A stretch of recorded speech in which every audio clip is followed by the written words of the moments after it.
방송에서 제공하는 부동산 정보에 대해서는 방송사에서 책임지지 않습니다. 결과에 대한 책임은 투자자 개인에게 있습니다. 전국의 시청자 여러분 안녕하십니까. 오늘도 시작합니다. 이춘모의 재테크 재테크입니다. 시즌3 제36강을 열겠습니다. 총 시즌1과 시즌2를 합하면 156번째 시간입니다. 무엇이든 물어보세요 시간을 지금 저번 시간과해서 40회까지 약 7강좌로 백문백답을 시청자 여러분들을 대신해서 제가 묻고 제가 답하는 시간을 갖고 있습니다. 그래서 앞으로 40강까지 백문백답을 여러분들이 가장 뭐가 궁금하고 나도 저 질문은 한번 묻고 싶었어. 세미나장이 어딘지 한번 가보고 싶었는데 이런 질문이 있습니다. 근데 오실 필요 없어요. 여러분들이 가만히 앉으셔서 들으시면 돼요.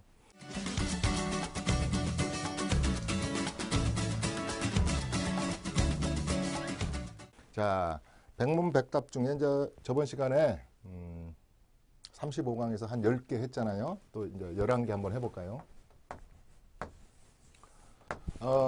저번에 제가 뭘 말했냐면 주택 임대차 정보 시스템. 참 생소한 말이다. 임대차에 대해서. 임대차, 임대인 기준이죠. 임대차에 대해서 정보 시스템이 어떻게 구성되어 있나 이랬죠. 국세청에서 가지고 있는 시스템이 하나 있죠. AI 수준에. 제가 몇 번 말하지만 2만 명의 세무공무원이 세금을 걷는 게 아니고 이제는 앞으로는 국세청도 없어진다 그래요. 왜냐하면 뭐니까 전부 다 요새 뭐는 가상화폐니 블랙체인 이런 시스템은 누구나 정보를 거래의 정보를 다 오픈해서 가지고 있기 때문에 속일 수도 없고 국세청도 필요 없다 그럽니다. 그래서 지금도 그렇기 때문에 어떤 시스템으로 가지고 집주인, 임차인을 관리하고 또 임대인도 관리하고 임차인도 관리하고 또 주택 보유수도 관리하고 그래서 국세청에서 관리하는 게 있죠. 이제 국세청에서는 여러분들의 소득이 이렇게 딱 엔티스라는 네오입니다. 엔티스라는 프로그램 속에 TIS죠. TIS죠. 엔티스 텍스 인테그레이드 쓰던 게 분석 시스템이죠.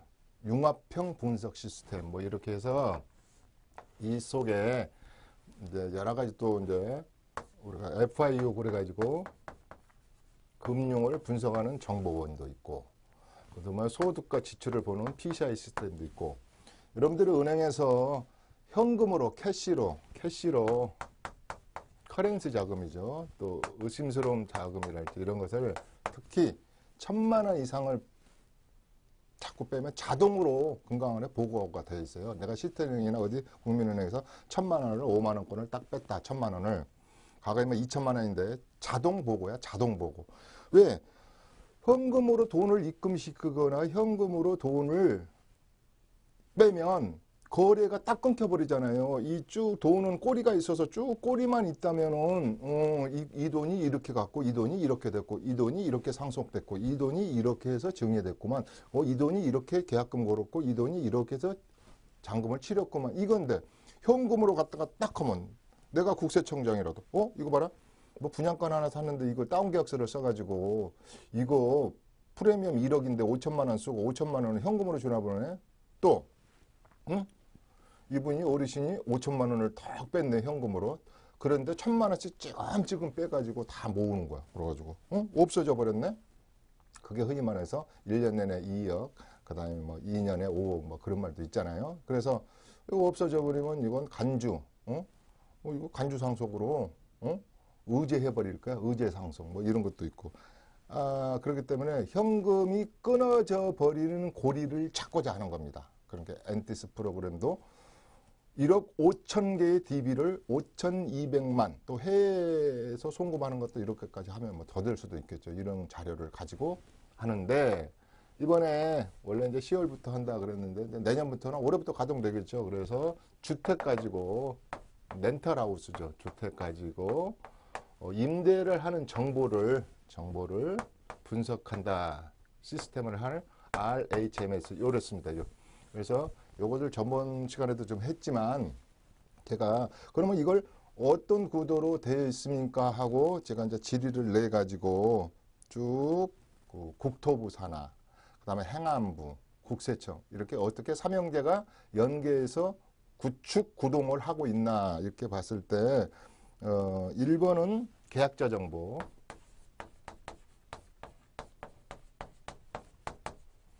얼마 전에 김현미 국토부 장관께서는 모든 지금도 하고 있지만 지금은 2%도 안 돼요. 앞으로는 인센티브를 뭐 주니 그래도 모든 거래는 계약자 정보는 전산화하겠다. 전산. 그러니까 모든 것은 AI한테 맡기겠다 이 말이에요. AI한테. 블록체인한테 맡기든 뭐했다 맡기든 모든 것은 그래야지 쫙 모아지고 있지 않습니까? 2007년 1월 이후에 실거래가 거래 정보는 모든 컴퓨터가 모든 거래 정보가 국세청에 다 들어가 있죠. 또 2007년 1월 1일 이전 것도 여러 가지 몇 가지는 다 있다 그랬잖아요. 미등기 전매, 1년 이전에 단기 전매를 할지 이런 것은 다 지금 국세청에 들어가 있어서 나 계약서 잊어버렸어요 해도 안 된다 그랬지 않습니까? 그 케어풀 해야 된다, 조심해야 된다. 그래서 이 계약자의 정보가 다 들어가 있단 말이에요. 이 사람이 우리 집에 사는 얼마에 계약을 했느냐. 그 다음에 좀 미미한 거 모를 것 같은 것은 전번 시간에 했던 한국감정원에서 다 다루겠다 이런 얘기를 했죠. 그래서 이제 이 계약서 정보는 우리가 국토부하고 국세청하고 건교부에서 두 번째가 뭘 또 그러냐면 소유 정보. 몇 채를 가지고 있느냐. 이건 이제 행안부하고 국세청하고. 이게 우리가 계약일로부터 60일 이내에 전체 실거래가로 인해서 거래 사실을 이렇게 전부 다 이렇게 우리가 보고 중개사든 계약 당사자들이 신고하게 돼 있잖아요. 그런 거에서부터 이제 자가 여부.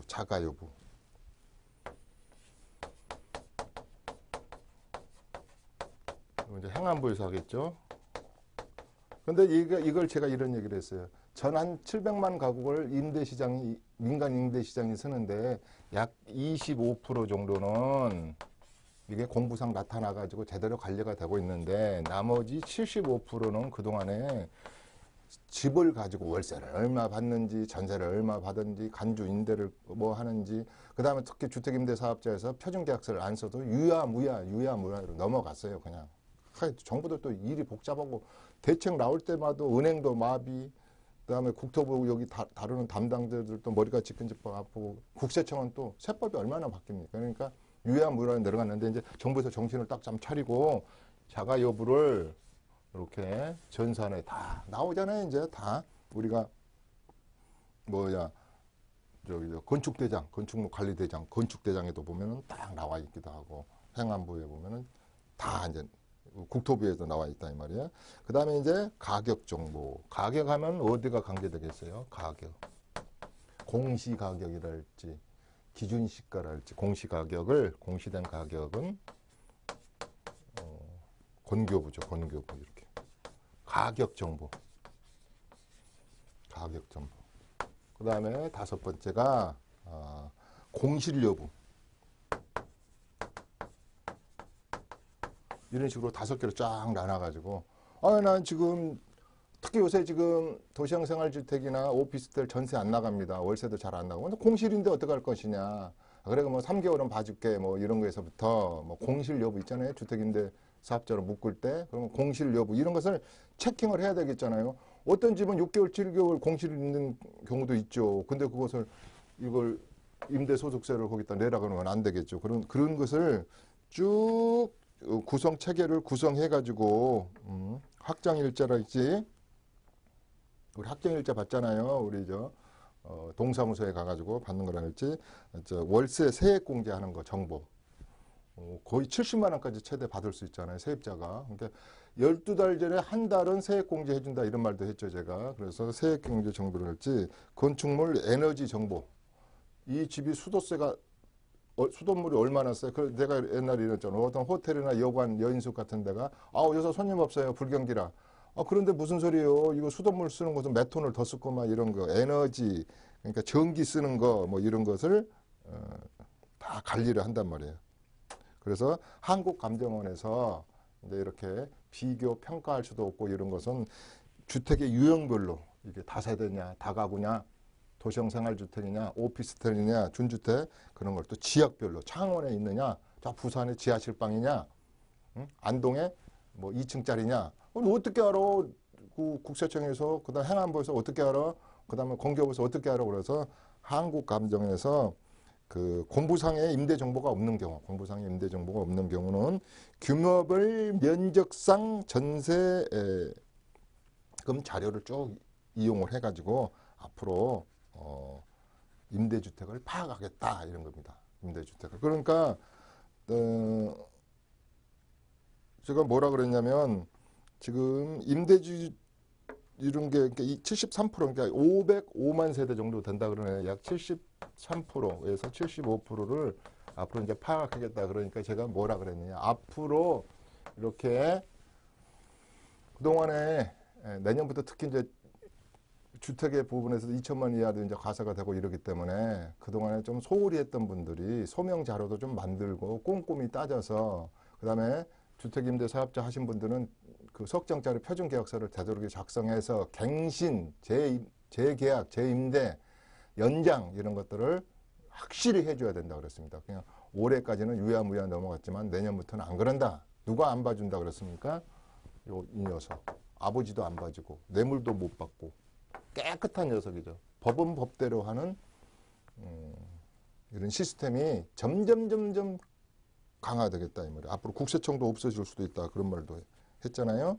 그래서 이 부분에 대해서 좀 여러분들이 신경을 써야 됩니다. 특히 집을 가지고 또 집뿐만이 아니죠. 왜냐하면 빌딩 가지고 임대 받으신 분, 또 상가 가지고 임대 받으신 분, 토지 임대 놓으신 분, 모든 임대차, 특히 주택에 관한 임대차, 이건 주택에 관한 임대차.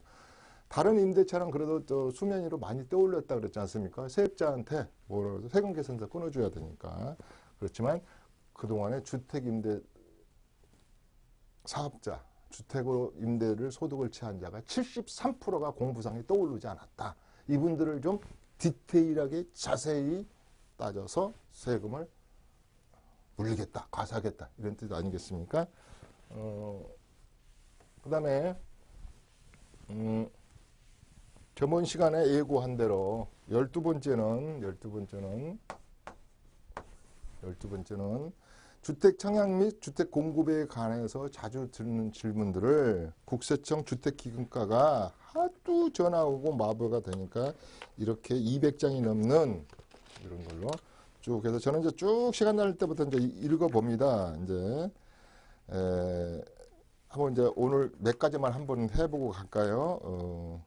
도시형 생활주택 많이 공급됐다 그랬잖아요. 서울에만 20만 호가, 전국적으로 한 40만 호. 뭐 2009년 9월 3일부터 쭉 나와가지고 2010년, 11년 주구장창 도시형 생활주택, 도생, 다세대 주택, 그다음에 준주택인 오피스텔 이런 것이 뭐 수도 없이 되는데 투기 가일 지구 내에서 건설되는 공급되는 도시형 생활주택은 우리가 주택법상 전매 대상 여부에 적용되느냐 안 되느냐 이건 묻는데요. 그거 중요하지 않습니다. 저는 이 도시형 생활주택 사가지고 투기 가일 주기에서 전매되느냐 안 되느냐. 왜냐하면 이게 프리미엄이 형성되는 것이 아니기 때문에 전매를 결론적으로 말하면 알선하지 없도록 돼 있죠. 그러나 이건 아파트먼트가 아니라 그런 질문들을 합니다. 그 다음에 주택 공급을 이제 분양 받은 후 부적격자로 판명 나는 경우가 있어요. 이때 주택 청약야 지금 자이든 타이든 주택 공급을 받고 나서 내가 무주택 기간 산정이랄지 부양 가족을 잘못 계산해 가지고 많이 오류가 나 가지고 1년 동안 우리가 그 뭡니까 입주자로 선등될 수 없도록 규정하고 있고 청약 신청이 이제 불가능하니까 이거를 굉장히 좀 계산을 이제는 철저히 하고 가야 돼요. 이제 이것도 잘못하면 또 이제 과태료도 인상하고 그런 것 같아요. 그러니까 옛날에는 그냥 오류 났으면 아이고 나 1년간 그냥 좀 쉬었다 하지 그런데 이걸 잘 계산해야 된단 말이에요. 그래서 그런 것이 점수 계산, 무주택 기간 이런 것이 보통 복잡하냐. 제가 계산해도 내 것이 틀릴 정도로 복잡하다 이 말이죠. 그다음에 이제 도시형 생활주택이 많이 공급이 돼서 주차장 문제를 할지 그다음에 방빼 주세요 해가지고 임차인을 세입자를 못 구해가지고 고민스러운 거 전매 금지 그런 것을 좀 묻는 것 같아요. 도정생활주택 그 다음에 이제 물어보는 게 조성 대상 지역 내에서 우리가 지금 43개인가요? 조정 대상 지역 내에서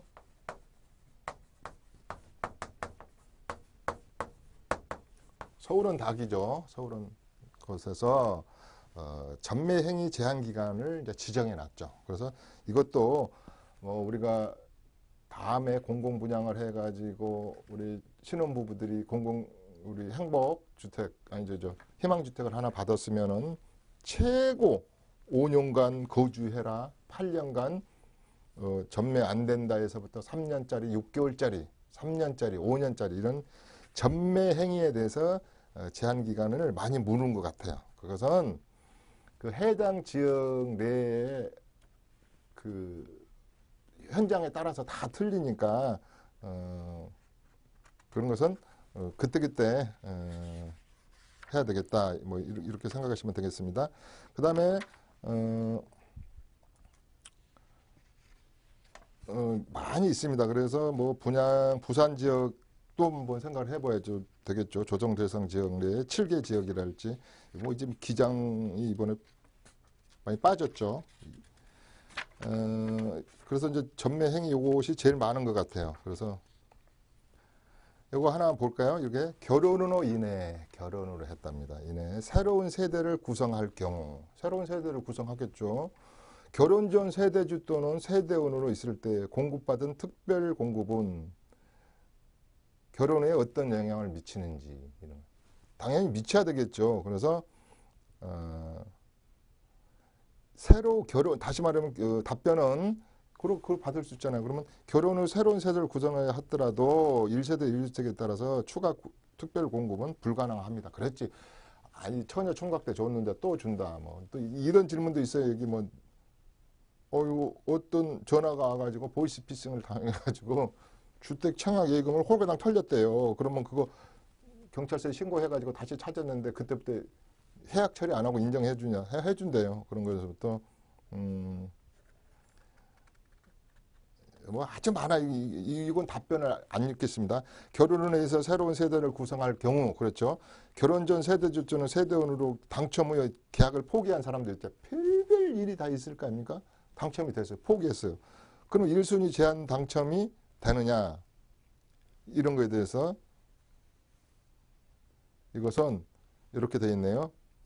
그 당첨자 명단에서 삭제하지 않고 전산 관리 지정인 금융결정원에 통보하여 영구적으로 전산 관리하고 있대요. 그러니까 이 계약 포기하면 안 돼요. 또 그러니까 딱 그 할 수 있는 것만 해야 되지 않겠습니까? 아니 그러니까 점수 계산도 잘해야 되고 딱 쉬운 말로 뭐 프리미엄도 좀 붙고 그러니까 가격이 좀 상승하고 나의 점수에 딱 맞춤형으로 딱 맞는 곳에 잘 하셔야 된다. 이걸 얼마나 이 연구를 해야 되겠냐 이런 겁니다. 그 다음에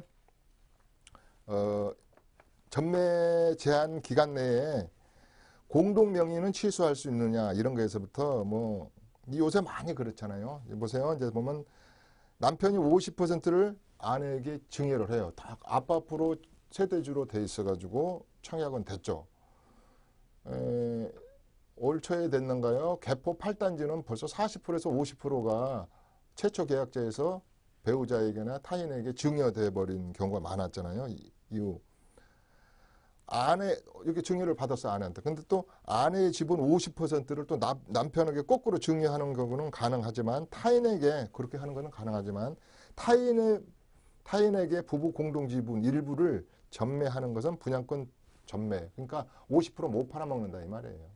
이런 거에서부터 오피스텔의 주택 소유의 판단 여부. 이건 뭐 당연히 주택으로 닿다. 그 다음에 여기 하나 나오네. 주택 청약 후 돈이 없어요. 그래서 20%씩 내야 되고. 미계약 시 청약 재사용 여부. 우리 어머니가 이거 내가 잘못 청약을 넣어가지고 별로 층이 좋은데 안 걸려가지고 이걸 안 했거든요. 그랬을 때 전산관리를 통해 영구적으로 전산관리한다. 뭐 부적격자가 아닌 경우에는 당첨자 명단에서 삭제하지 않고 전산관리를 하고 있다. 뭐 이런 겁니다. 5년 이내에 다른 당첨자가 된 속한 뭐 이건 최근에 우리가 마지막 1세대 무주택자가 아닌 분들에게 청약 기회를 한번 랜덤으로 드린다 그래가지고 엊그저께 우리 개포 우성 그 내미양 거 했는데 대단했죠. 85제곱미터 이상이 38가구로 했는데 계약금이 20%고 그 다음에 14억 이런 짜리가 중도금 대출도 안 되죠. 그런데 뭐 200대 1 나오기도 하고 뭐 그랬죠. 그러니까 강남은 돈이 많은가 봐요. 그래서 로또 청약의 마지막 기회다 그래가지고 많이들 그 청약에 하고 있습니다. 어쨌든 그 로또 청약 지역이라 그럴까요? 이런 곳에 많이 청약을 하고 있다. 그다음에 뭐 이건 이제 쭉 내려가면서 뭐 하여튼 이게 너무 많아서 제가 일부러 이걸 총 200개 질문에 대한 것을 이걸 골라오지도 않았어요. 이게 워낙 많아가지고 뭐 1순위 요건 자 요거 하나는 보고 갈까요? 공국집집 제28조 1항에 따르면 투기가열지구 및 청약가열지구 민영의 1순위가 되기 위해서는 다음 4가지 조건을 충족해야 하니 1순위가 되어드림을 알려드립니다.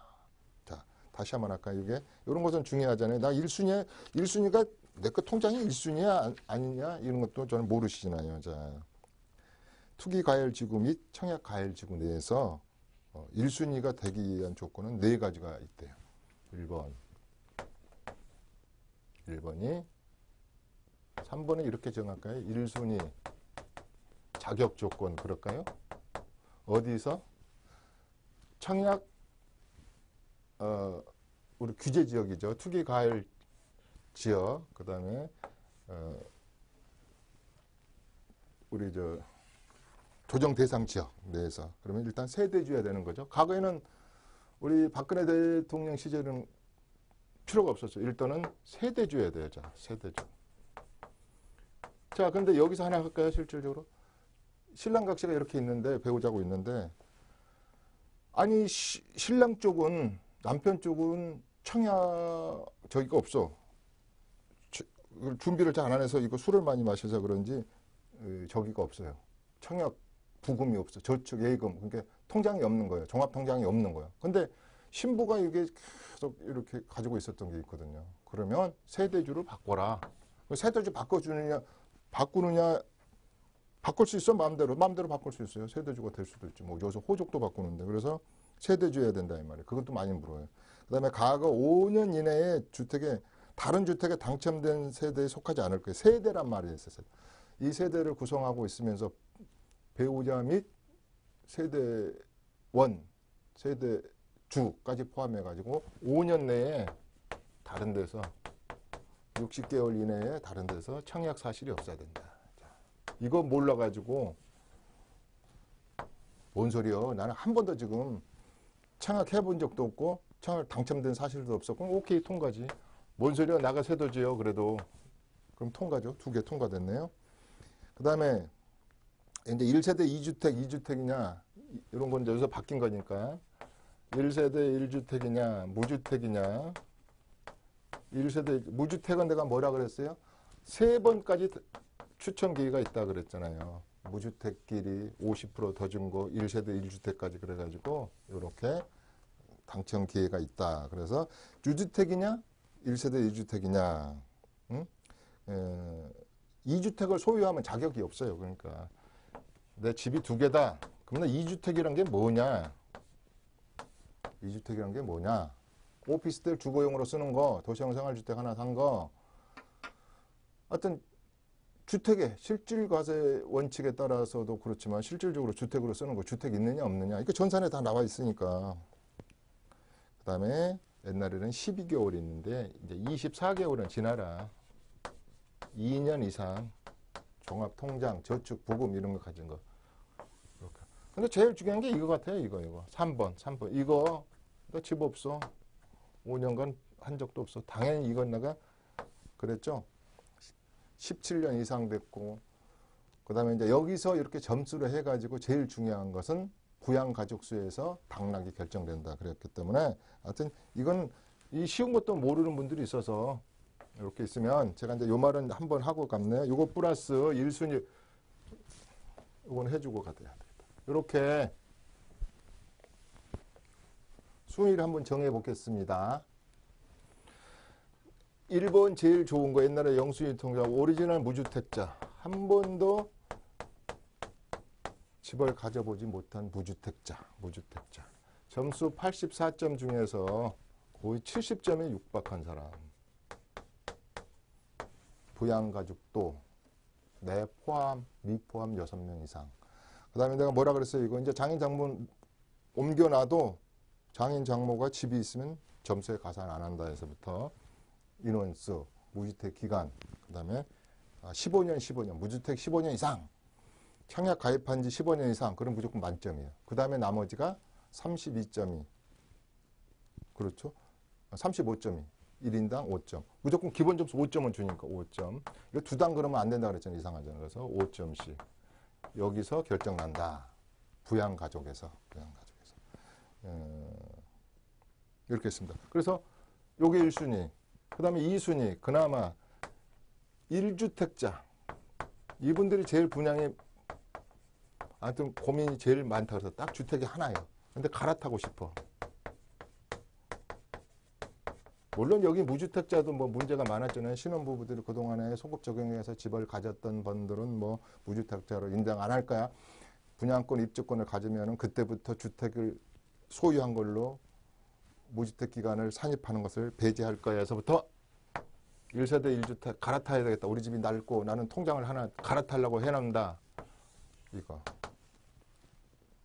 세 번째가 특별 공급자 대상자. 특별히 공급하고 싶은 사회적 배려자. 주변에 이런 분들이 있으면 저는 세미자장에서 꼭 이거 설명할 때 자 월남에 가서 혹시 다치거나 총 맞거나 이게 저기 뭐냐 우리 유공자라 그러나 뭐 그런 분들이 있어요. 또 장기로 뭐 근무 군속자 있어요. 그 다음에 장애인 1등급에서 3등급 또 4등급에서 6등급짜리 있습니까? 뭐 여러 가지 직장을 뭐 14년 이상 다녔습니까? 해서 특별 공급 대상자를 찾아라. 근데 이게 이제 이게 바뀌었다 그러잖아요. 공급가액이 9억 이하짜리만 할 수 있다. 하도 바뀌니까. 이렇게. 그 다음에가 4번이 표현한다면, 뭐 이것만 글로 우리가 규제 지역이랄지 조정 대상 지역이 핫한 지역이니까 또 뭘 풀어주면 바로 탄력적으로 가격이 오를 지역이란 말이에요. 근데 비규제 지역에서는 이런 것들이 좀 많이 완화되어 있다. 나는 싫어. 나는 그냥 비규제 지역에서 할 거야. 규제가 없는데. 그래서 뭐 요즘 우리 저기 검단 신도시도 보니까 두 공급업체가 두 시공사가 했는데 뭐 5대1 이상 나오대요. 그런 데랄지 뭐 김포 많잖아요. 여러 가지로 좀 약한 지역인 남양주, 양주, 옥정지구 같은 거 앞으로 또 이제 신도시가 좀 나오겠죠. 그런 지역에 관한 것이 이거다. 그래서 하여튼 이 여러 가지가 있는데요. 뭐 너무 난해하고 소득 기준에 그다음에 뭐 보유 기간 및 전부 무주택 기간 산정 기간 따져보는 거 뭐 투기 가열 주기 50세대 리모델링 하는 거 뭐 다 이거 복잡하고 제가 이제 이걸 좀 추려 가지고 이런 게 있다고만 보고 여러분들도 국토부 들어가셔가지고 주택기금과에 들어가시면 거기 보시면은 자주 죽는 Q&A를 2018년 9월 13일자로 쫙 올려놨어요. 한번 보시면 여러분들이 도움이 되신다 이런 말이에요. 도움이 되신다. 자, 그 다음에 이제 또 이어갑니다. 그 다음에가 전번에 이제 11, 12, 13, 13에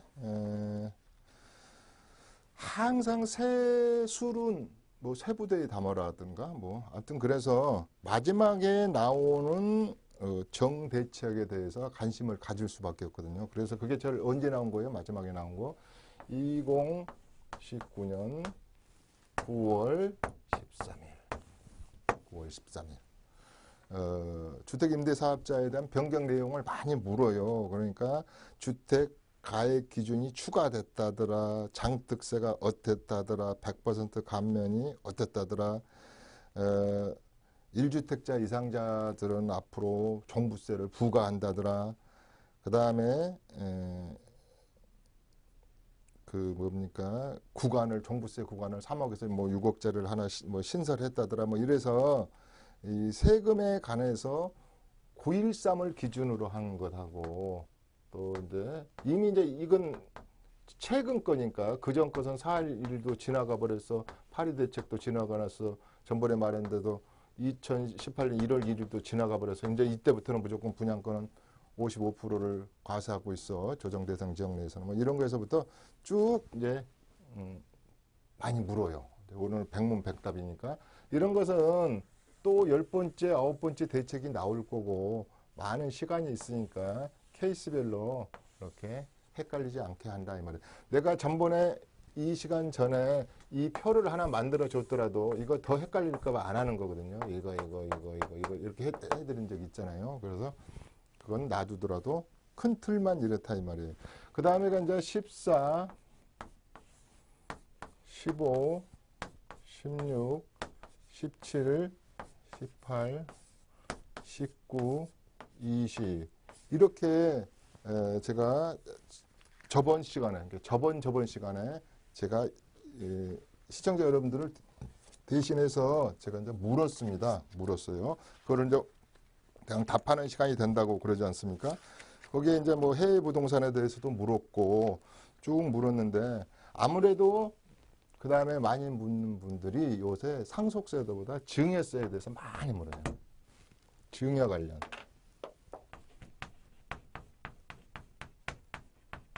증여 관련은 두 가지로 제일 많이 물어요.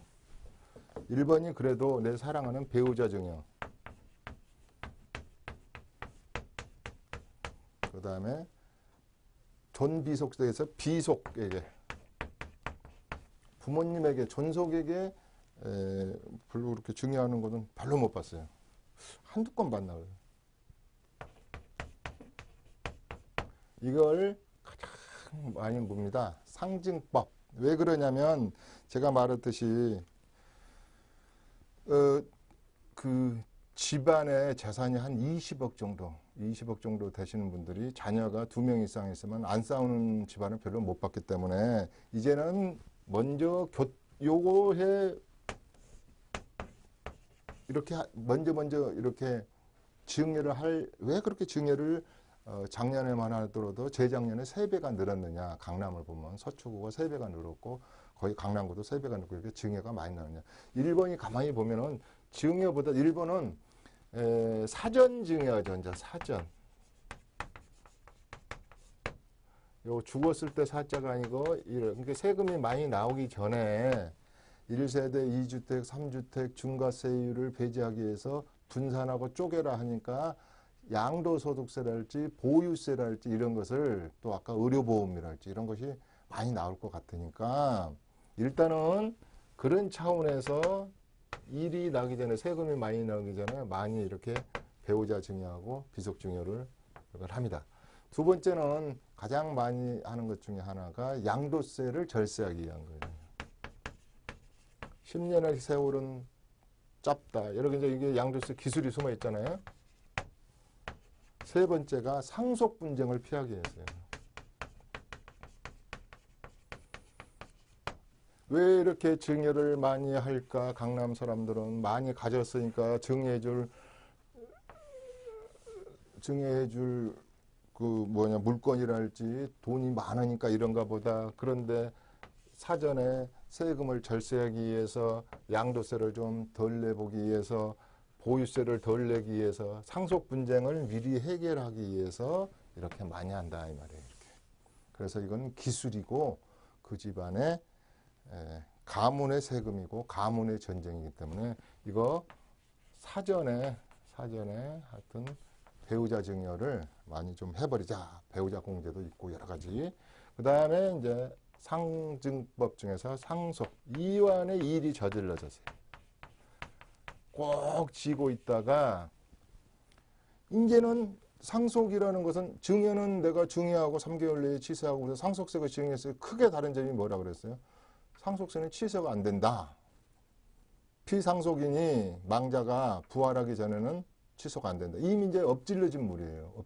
그 전에 증여도 하고 좀 나눠갖기도 하고 그 전에 것은 뭐예요? 사전 증여. 근데 그게 잘 타협이 안 됐어요. 근데 이제 딱 피사망자가 사망 개시일로부터 어떻게 되든 간에 6개월 내내 이제 해결을 해야 되잖아요. 싸우든 다툼이든 가정법원에 가서 다투든 자산권 분할소를 제기하든 유류분을 청구하든 기여분에 대해서 나도 좀 더 주십시오 하든 이때 이제 진짜 이거보다는 제가 뭐라 그랬습니까? 증여는 아직 오너가 살아있어요. 그러니까 반란군이 별로 없어요. 엄마 아빠가 두 부분지가 한 분만 살아있어도 영이 쓰는 거거든요.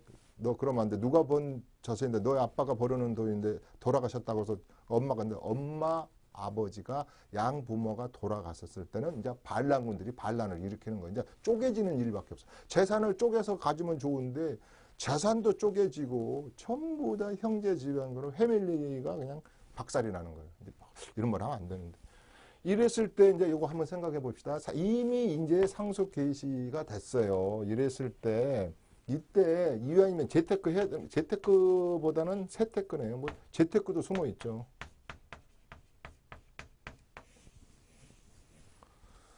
1번 미리미리 준비한 사람들은 상속세 재원을 마련하기 위해서 보험이라는 제도를 이용하기도 하고 했겠지만 그런 거 다 안 했다 이 말이에요. 다 안 하고 그런데 이제는 다툴 일만 남아있을 때 이제는 현명하게 처신해야 된다 이 말이에요. 그랬을 때 특히 제가 뭐라 그랬냐면 상속자산이 피상속인이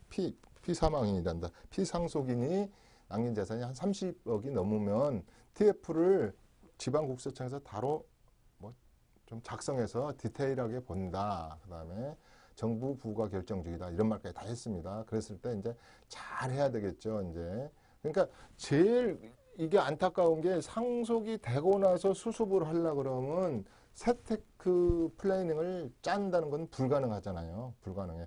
이완에 상속할 것을 피상속인이 좀 미리 버릴 걸 버리고 이쪽으로 교통정리를 해놨으면 좋으련만 이때는 상당히 이제 상속세 낼 일만 있다 이 말이에요. 그래서 이 부분은 참 안타까워요. 그러니까 그렇지만은 이제 6개월 이내에 세테크 전략을 짜야 되지 않겠습니까? 그래서 요 부분.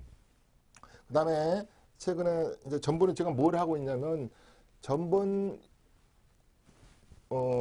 33이네요. 33, 34. 이게 이제 지금 이렇게 이거 시청자분들이 이거 트신 분.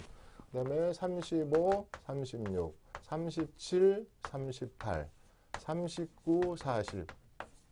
요 33하고 34강에 재테크 쪽에서 세테크 쪽에서 이렇게 물었다 이 말이에요. 20개, 40개를 물어서 지금 35, 36강에서 답변해주고 있고 또 물을 거예요. 또 묻고 답변해주고 이렇게 해서 약 100문제 정도를 풀어보는 시간을 갖는다 이겁니다. 시청자 여러분 지금 이제 채널 들으면 무엇이든 물어보세요. 100문 100답인데 저기 뭐요 이런 분들도 있을 거란 말이에요. 이 방송을 꾸준히 보고 계시는 분들도 있으신데 또 이렇게 지나가다 오다가다 이렇게 보시는 분들이 많다 이 말이에요. 그래서 그분들을 위한 하나의 안내도 되는 거죠. 계속 꾸준히만 보는 분들이 아니니까 특히 요 부분은 내가 제일 좋아한다. 제가 뭐라고 했어요? 7, 8년 됐죠. 강남에 건물 가진 분들만 상대로 이렇게 제가 학원에서 수업을 하고 있는데 굉장히들 많이 오시고 관심을 가져요. 이렇게 옛날 같지가 않아요. 이렇게 아주 많이 관심을 많이 갖으신다. 가족 간의 전쟁을 미리 예방하기 위한 방법이다. 그 다음에가 이제 나 연금 좀 받아보자. 어느 저간신문에 보니까 품위 유지비가 213만 원에서 230만 원은 가져야지 품위 유지비라는데 노령연금 좀 받고 모 보험회사에 좀 그동안에 20년, 30년 전에 보험 들어놓은 거, 그 다음에 직장이든 뭐 우리 공적 연금 뭐 이렇게 다 따져보니까 모자란다. 그랬을 때 내가 연금 개념에 대해서 많이 묻는다 이 말이에요. 특히 이제 주택연금. 내년부터는 전세를 준 주택연금, 주택도 주택연금을 받을 수 있다면서요. 요새 좀 유행하는 것이 집값이 많이 올랐기 때문에 그동안에 주택연금을 받고 있던 분들이 나 해약해 주세요. 그리고 다시 재가입할 테니까 좀 더 주세요. 70세에 3억인데 103만 원, 98만 원 주는데 3억에 공시가격 3억에 주택연금을 가입할 때 근데 지금 98만 원, 97만 원 주던 것을 이게 4, 5억이 올라버렸어. 안 되겠습니다. 나 해약해가지고 한 130만 원 줘야 되지 않겠어요? 이런 거에서부터 농지연금에서부터 또 영모기지라고 있죠. 50세 된 60세가 안 되더라도 영모기지에서부터 연금형에 대해서 따북따북 나오는 연금에 대해서 많이 묻는단 말이에요. 그러니까 이걸 1층 석탑, 2층 석탑, 3층 석탑, 4층 석탑, 5층 석탑. 내가 어떤 분은 7층 석탑까지 짠 거 봤어요. 소득이 65세를 넘어서 70세에 가까우신 분이 7군데에서 소득이 나오는 거예요. 근데 뭐 그분이 처음부터 막 크게 부자해가지고 그랬을까요? 자, 1차로 열심히 다 됐으니까 국민연금 나와. 아까 보험 하나 딱 또 좀 들어오는 게 나와. 적지만 한 40만 원 나와. 마지막에 이제 주택연금도 써먹지만은 그 다음에 저번 시간에 해줬죠. 내가 임차인에게 융자 받아서 한국감정원에서 좀 못 보신 분이 이렇게 다시 한번 해주는 거예요. 1.5%로 수도권 1억, 비수도권 6천만 원까지 받아가지고 거기서 개비한 또 40만 원 나오거든요. 1.5%니까 그것도 하나 만들어가지고 나오신 분. 또 나는 살아있음을 강조해 가지고 근로소득도 나와. 강가에 가서 주유소에서 주유도 하고 어디 가서 일도 하고. 그 다음에 갖고 와서 또 재테크도 해요. 재테크. 여러 가지 소득을 자꾸 그 만드는 재미로 사시나 봐. 그러니까 이분은 한 달이 해피해. 딱 한 달이 30일이다 그러면 5일 후에 뭐가 딱 나와. 7로 나눠봐요. 3, 7은 20일, 3, 8은 20, 3, 9, 27. 그러니까 일주일에 한 번 내지 5일에 한 번씩 돈이 척척 나오는 거야. 그러니까 하여튼 7층 석탑을 짜놓으면 조금 있으면 일주일 지나면 돈이 또 채워져 있어. 또 조금 있으면 거기다 또 주식까지 하시잖아요. 주식도. 해외 주식이면. 이게 건강하게, 스트롱하게, 사고력도. 그런데 은퇴하셔가지고 내가 안타까운 것은 그냥 무슨 또 이상한 다단계 빠지고 이런 거 그냥 콜라텍이나 다니시고 차라리 산에 다니시면 좋죠. 건강에도 좋고. 근데 이제 간절히 아프시고 그러니까 집에만 있으면 안 됩니다. 정말 삼식이 소리 듣거든요. 그러니까 차라리 우리 세미나장에 와가지고 이렇게 수업이라도 들으시면 내가 차라리 낫겠어. 그러면 이런 분쟁이라도 맞을 거 아니에요. 많이 재산이 있다면. 그래서 이 연금에 대해서 몇 층, 적어도 저는 적어도 3층은 싸라. 7층은 굉장히 잘 나가는 사람들이고 기회가 있다면 4층 정도 석탑을 쌓으면 그래도 노후가 해피하다. 노후 불패다. 100세 시대가 희망이 있다. 이런 말을 할 수 있습니다.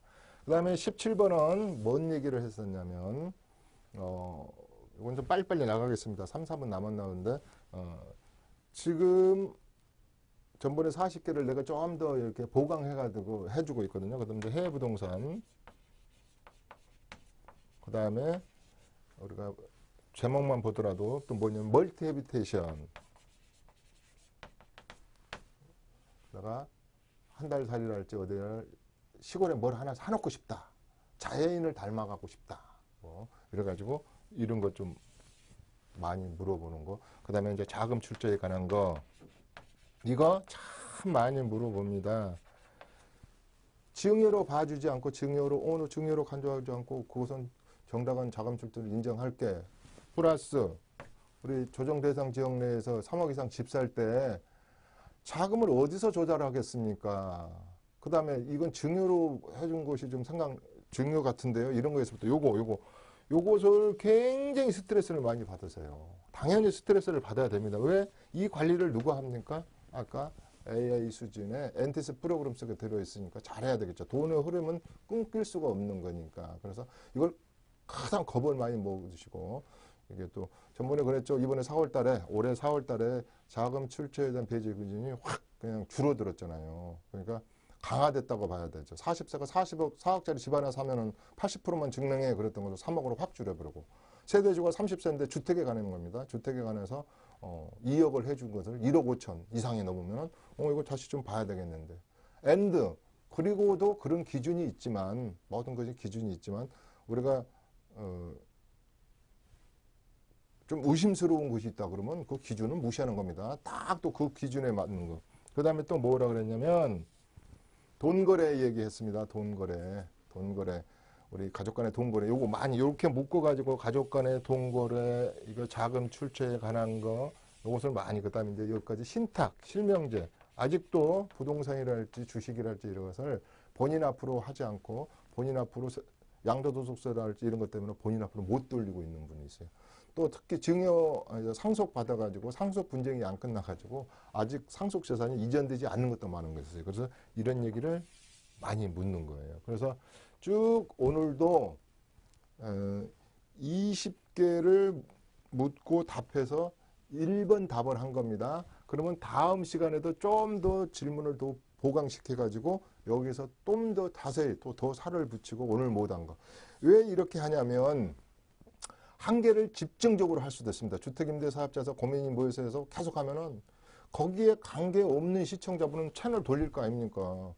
주택임대사업자를 다 하나, 아까 말한 대로 25%면 공부상에 떠올라 있는데, 또 나는 이 주택이야. 그러니까 나는 전혀 청약하고 관련이 없어. 그러면 시청자분 또 돌리지. 그래서 제가 야금야금 하는 거예요.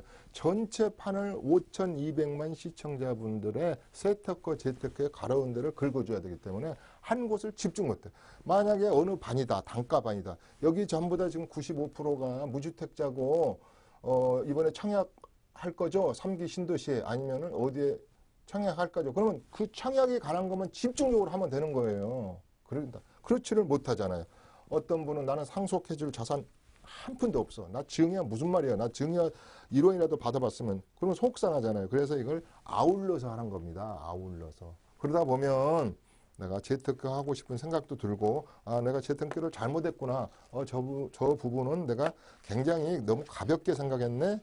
저걸 케어풀하게 했을 텐데, 이거 지금부터라도 이걸 좀 이게 준비해야 되겠네. 조심해야겠네. 이런 겁니다. 그래서 이걸 20개를 뽑아서 이야기를 하는 거고, 또 다음 시간에도 또 한 20개를 뽑고 또 이거 보충하고 그래서 얼추 100개의 질문을 100개의 대답으로 읽어 내려가다 보면 자료가 이만큼입니다. 이만큼. 또 다음 주에도 이만큼 가져오겠죠.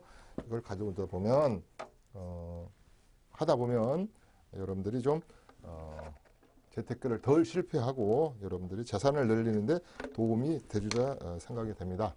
오늘은 시즌 3 36강 백문백답 두 번째 시간이었습니다. 37강, 38강에서도 이런 유사한 내용으로 진행을 하도록 하겠습니다. 하여튼 40강까지 이렇게 진행을 하고 41강부터는 단과반으로 다시 세테크, 재테크반으로 돌아가겠습니다. 자, 오늘 시청자 여러분 장시간 동안 시청해 주셔서 감사합니다. 자, 이제 빨래 놀러 가셔도 됩니다. 여기까지 하겠습니다. 이충호였습니다. 감사합니다. 매주 화요일 11시부터 1시까지 이춘모 대표의 무료 세미나가 있습니다. 삼성역 1번 출구 해피하우징 교육원에서 열리고요. 부동산 절세 세무 전략과 보유부동산 세판 짜기를 주제로 강의가 진행됩니다. 예약 문의는 026344-7558번으로 해주시면 됩니다.